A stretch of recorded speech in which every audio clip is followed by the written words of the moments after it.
O que aconteceu com Daniel Silveira, como ele está, não se ouve mais notícia. Bem, o que aconteceu todos nós sabemos, né? Foi perseguido até onde não se imaginava ser possível e está esquecido na cadeia. Esquecido pelos ministros que o condenaram, obviamente, aqueles que ignoraram a graça presidencial concedida por Bolsonaro e que jamais poderia ter sido contestada.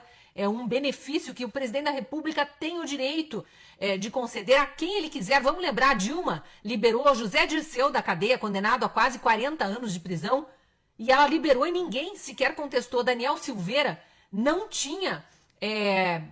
tinha condenação no STF, mas a gente sabe que também um julgamento feito à revelia da lei, porque ele cometeu supostamente crime de opinião que não existe no Brasil. Ele injuriou, caluniou, difamou? Não sabemos. Se tivesse havido processo acusando-o desses crimes que são descritos no Código Penal, talvez ele tivesse sido condenado com o seguinte adendo: esses crimes não costumam dar sequer pena de prisão.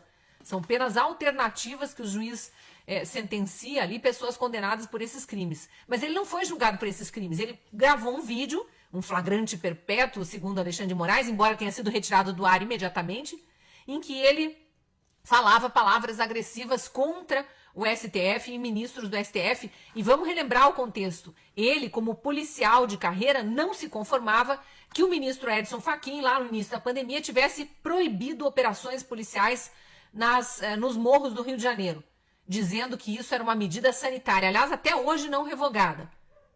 Então a população dessas comunidades que vive à mercê de bandidos que tentam impor um estado paralelo na região, determinando o que as pessoas podem comprar, que horas tem que fechar o comércio e tudo mais, essas pessoas estão até hoje sem o direito ao policiamento, à segurança pública fornecida pelo Estado, porque um único ministro, Edson Fachin, acha que isso ajuda nas condições sanitárias. Pois bem, Daniel Silveira, policial de carreira, ficou indignado com aquela determinação sem pé nem cabeça, ligou a câmera do celular, gravou um vídeo no calor ali do momento e proferiu uma série de impropérios, digamos assim, contra os ministros do STF. E tão somente por isso foi perseguido a ponto de ser jogado numa cela de cadeia e estar lá esquecido. Só que ao longo do caminho houve vários vais e vens, né, de cadeia. Ele conseguiu, às custas de trabalho de advogado, inclusive a esposa dele era uma das que advogavam para o Daniel Silveira, ele conseguiu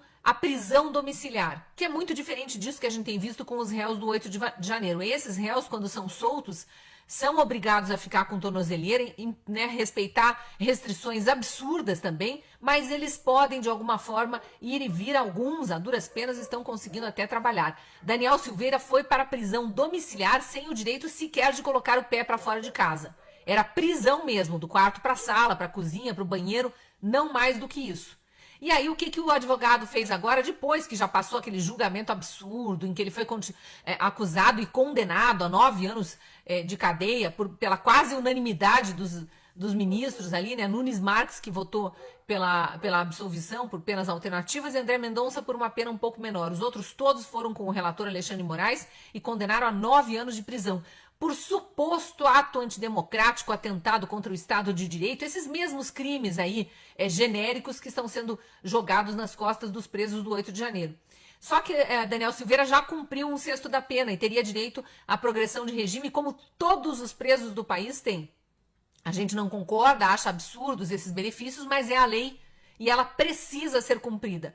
O doutor Paulo Faria, advogado de Daniel Silveira, foi, através de documentação, junto ao ministro Alexandre de Moraes, pedir a soltura do seu cliente. Bom, primeiro que demorou um tempão para isso ser analisado, sempre, né? Alexandre de Moraes não respeita as regras do direito, não respeita essa regra de que réu preso tem prioridade de análise de recursos, e estava lá aguardando recursos. E saiu nesta quarta-feira, dia 7 de fevereiro, a negativa para a progressão de regime de Daniel Silveira.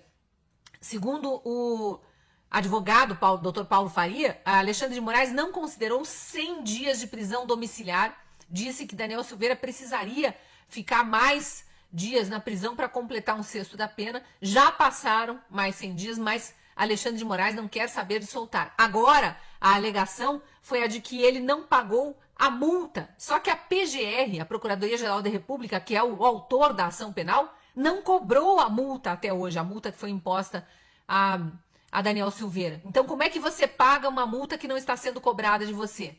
Pois Alexandre de Moraes disse que ele não pode ser solto porque não pagou a multa, mas a multa não foi cobrada.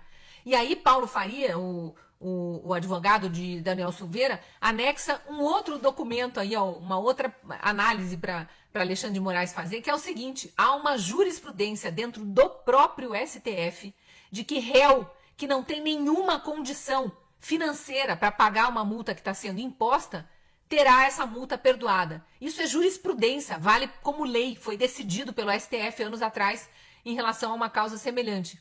Ora, o que o advogado está alegando aqui? Daniel Silveira não tem mais conta bancária, foi tudo confiscado, tudo bloqueado, não tem mais nenhum bem em seu nome, teve que penhorar tudo que podia ali para tentar sobreviver enquanto estava do lado de fora, porque não podia trabalhar também. Lembra que ele acabou sendo cassado depois no Congresso Nacional, mas estava impedido de trabalhar como deputado. A esposa também teve conta, a esposa do réu teve conta bancária bloqueada sem ela ter cometido nenhum crime, apenas por ser advogada do marido. Ele não tem mais nem CPF. Isso o doutor Paulo Faria me falou, com um aprofundador dizendo que conseguiram anular o Daniel Silveira como pessoa. Ele é hoje um corpo preso numa cela de cadeia, sem ter CPF, sem ter conta bancária. Então ele não existe para o Estado. Não tem bens, não tem nada. Não tem nem liberdade, né? Como que um ser humano assim vai pagar qualquer multa que seja? Que dirá uma multa que não foi cobrada? Então é absurdo em cima de absurdo. Agora o doutor Paulo Faria entrou com mais um embargo, mas são embargos que estão há meses sem análise. É a perseguição escancarada desse Estado policialesco, tirano, essa ditadura da toga que estamos vivendo no Brasil. Então é mais um absurdo revoltante que eu trago aqui para nossa audiência refletir, comentar nas redes sociais. Obviamente a gente precisa falar sobre Daniel Silveira, não pode ficar esquecido. E se ele pagou, se ele cometeu algum crime, que pague, mas pelo crime certo. Como eu disse lá no começo do comentário, pode ser que ele tenha cometido crime de calúnia, injúria e difamação. Mas se o vídeo saiu do ar, também não há provas, né? Assim como o Alexandre de Moraes alegava que havia flagrante perpétuo, no momento que tira do ar e apaga, não há provas. Ele está sem redes sociais, está, como eu disse, sem identidade, sem nada. O que mais de mal ele pode fazer à sociedade? Mas nem para ficar preso em casa o Alexandre de Moraes consegue conceder. E o que é mais intrigante, como é que outros 10 ministros do STF vêm absurdo atrás de absurdo sendo cometido e ficam calados? Ou pior do que isso, são coniventes. Como é que todo o sistema judiciário, do STF para baixo, todas as instâncias de justiça, milhares de juízes por esse país, como e ficam calados?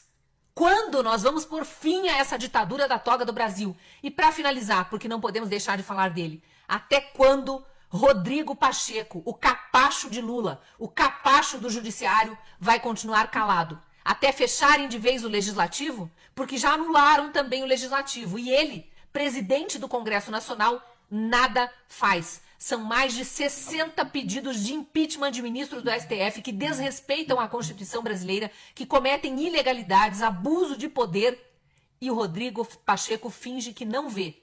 Nós estamos vendo, né, Pitoli? E nós vamos continuar falando enquanto houver ao menos um resquício de liberdade de expressão nesse país. E tudo isso que eu falo, só para relembrar, para que eu não seja acusada também de estar cometendo algum crime, tudo isso que eu falo, eu como jornalista, mas também como cidadã brasileira, estou embasada por uma decisão do próprio STF, a DPF 130, que aboliu a lei de imprensa a pedido do PDT.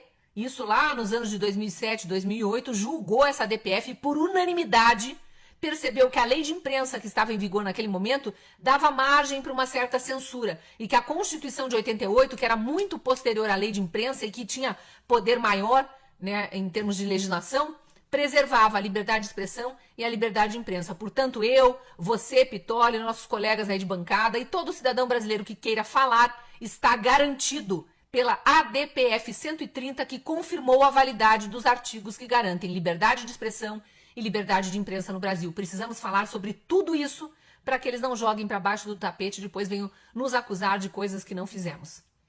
Volto com você, Pitoli.